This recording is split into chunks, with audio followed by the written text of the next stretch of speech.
Ravi de vous retrouver, chères dames et messieurs, dans cette édition du journal consacrée à la rétrospective de la semaine. Tout d'abord, les titres. L'unité doit caractériser les différentes communautés de l'Ituri afin de lutter contre l'insécurité en Ituri. Les groupes Codeco et autres doivent retourner à leur position initiale et arrêter toute perception de taxes sur la RN27.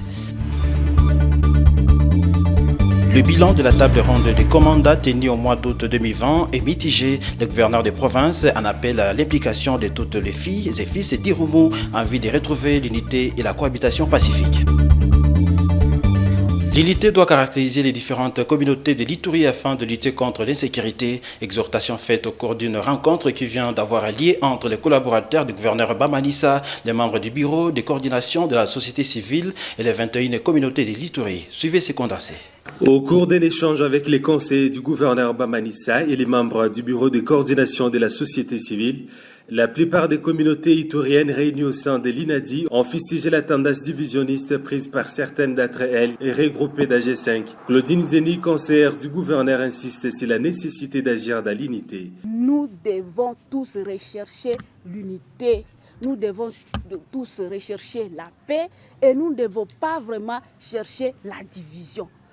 Toutes les 21 communautés sont dans l'UNADI. Même au niveau national, le président de la République parle de l'union sacrée de la nation.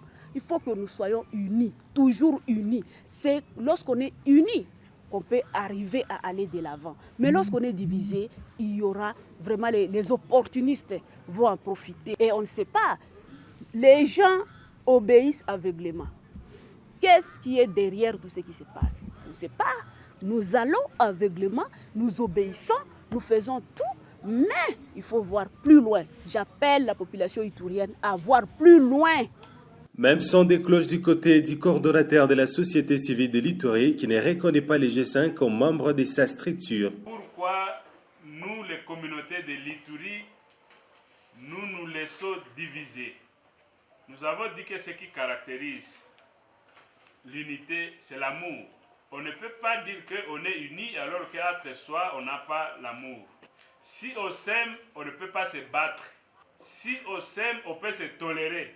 Parce que dans une communauté, dans une société, il y a beaucoup de gens. Chacun a ses forces et aussi ne peut pas marquer de faiblesses. C'est là où la tolérance est exigée. En ce moment crucial qui traverse l'Ituri, l'unité doit être démise au sein des différentes communautés afin de lutter contre l'insécurité qui connaît la province. Les groupes Codeco et autres doivent retourner à leur position initiale et arrêter toute perception de taxes sur la RN27. Instruction du gouverneur depuis février dernier. C'est un dossier de Joachim Jotam. Suivez son reportage. Aucun groupe armé ou citoyen n'a le droit de percevoir les taxes. Cette déclaration du gouverneur remonte il y a 2 mois au cours des points de presse à Bunia. Il n'est pas acceptable que moi je sois ici avec un gouvernement établi et qu'il y ait un autre gouvernement parallèle qui perçoive des taxes. C'est très dérangeant envers la population et envers le symbole de l'État. Le milicien Codeco en attente du processus de leur désarmement, démobilisation et réinsertion communautaire se donne le luxe de récolter illégalement des taxes auprès des usagers sur la route nationale numéro 27 pour leur servir, disent-ils, une justification qui ne passe pas, a dit Bamanissa Saïdi. Quand ils étaient en brousse là-bas, ils vivaient comment? Malgré qu'ils sont en train de dire non mais nous n'avons rien, si nous n'avons rien, les gens peuvent se retrouver sur la route. L'État ne nous prend pas en charge. Mais qui t'a demandé d'aller faire ton affaire là? C'est l'État qui t'a demandé d'aller faire ton groupe armé? La population a l'obligation de démasquer ces gens parce que sinon elle va être victime. Les groupes Codeco et autres doivent donc retourner à leur position initiale et démanteler toutes leurs barrières. Cependant, le récalcitrant au processus de paix déclenché en territoire d'Indjougou devront être neutralisés, a prévenu l'autorité provinciale. Le bilan de la table ronde des commandats tenue au mois d'août 2020 est mitigé. Le gouverneur de province en appelle à l'implication de toutes les filles et fils d'Irumu en vue de retrouver l'unité et la cohabitation pacifique. Jean Bamanissa Saïdi s'est exprimé au cours de la réunion de l'évaluation des recommandations des commandats d'idées au 3 avril 2021. Sosten Kapela pour le détail. Durant 2 jours, les différentes communautés du territoire d'Irumu se sont encore retrouvées pour évaluer les recommandations issues de la Convention des commandants pour la paix tenue au mois d'août 2020. Après 8 mois, pas d'avancée significative observée. Plus de 160 personnes massacrées, plusieurs groupes armés locaux et étrangers sont encore actifs dans la région, 20 000 enfants non scolarisés et 140 groupements sont non opérationnels. Pour Jackson Aoussé, député national, l'heure est grave.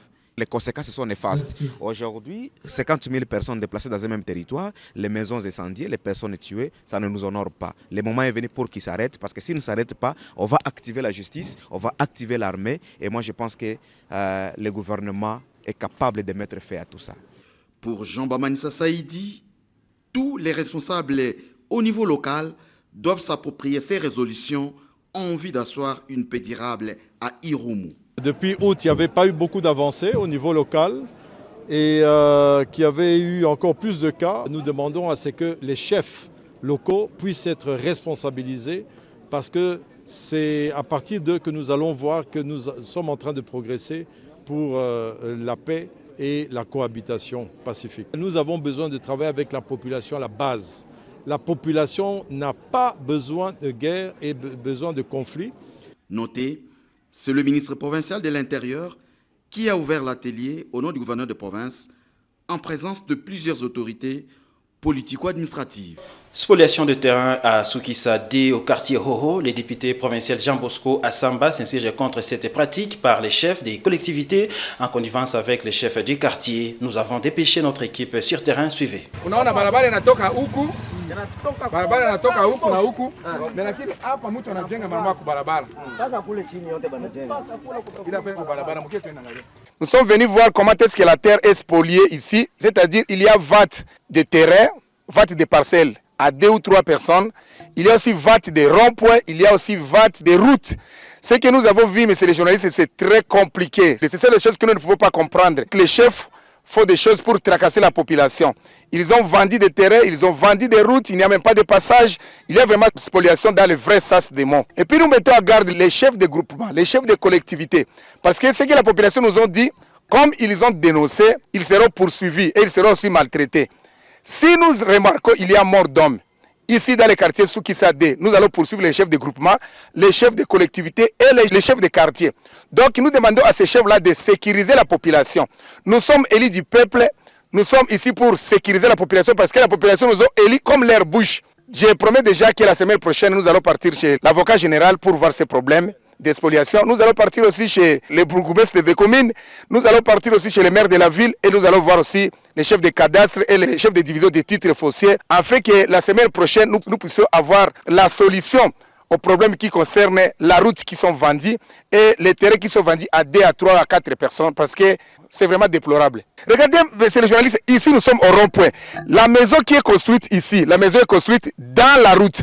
Même derrière vous, il y a une autre maison qui est construite dans la route. Comment est-ce que ce contrat sera développé si les chefs se permettent de vendre même la route? Il y a beaucoup de maisons qui sont construites sur la route, ça sera démoli par des bulldozers. C'est ça que je promets à la population. Si vous savez que vous avez construit dans la route, vous avez construit dans le rond-point, commencez à demander à chef, celui qui avait, là où vous avez versé votre argent, de rembourser votre argent et vos dépenses parce que nous allons démolir ces maisons.